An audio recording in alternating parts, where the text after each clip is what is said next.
আগে জানতাম বাস্তবতা অনেক কঠিন, এখন বুঝতে পারি শুধু কঠিন নয়, নিষ্ঠুরও। হ্যালো এভরিওয়ান, আসসালামু আলাইকুম। আমি সোনিয়া সরকার ব্রাহ্মণবাড়িয়া থেকে বলছি।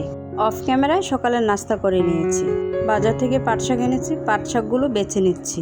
আর এদিকে জুয়ামনি আমার কুলে বসে আছে, আমার কুল থেকে নামিয়ে দিয়েছে, এখন আমার ছেলের কুলে বসে আছে। জালি কুমড়ো কেটে নিয়েছি, নাস্তার প্লেটগুলো ধুয়ে নিচ্ছি। এদিকে কলা কেটে নিচ্ছি, মিল্কশেক বানাবো। ব্লেন্ডারে জারে কলাগুলো দিয়ে দিলাম, সাথে চিনি, দুধ ব্লেন্ড করে এই তো আমাদের মিল্কশেক রেডি। গ্লাসে সার্ভ করে নিচ্ছি। খেতে কিন্তু অনেক মজা হয়েছিল। কাপড়গুলো ভিজিয়ে কাপড়গুলো ধুয়ে নিলাম, আবার চলে আসলাম রান্নাঘরে, তাড়াতাড়ি করে রান্না করছিলাম। আমার ডেইলি লাইফ ব্লগ লাইফস্টাইল যদি আপনাদের ভালো লাগে, একটা লাইক দিয়ে সাবস্ক্রাইব করে আমার পাশে থাকবেন প্লিজ প্লিজ। তারপরেই তো তরকারি রান্না করে শাক রান্না করতেছি। ডাইনিং এর ম্যাটগুলো অনেক অপরিষ্কার হয়েছিল, এগুলোকে আমি সাবান পানি দিয়ে ভালো করে ধুয়ে এখন মুছে নিচ্ছি। তারপর চলে গেলাম ছাদে। এই পাইপটা ছাদের রুমে অনেকদিন ধরে পড়েছিল, পাইপটা দিয়ে একটা ডিওয়াই করে নিলাম।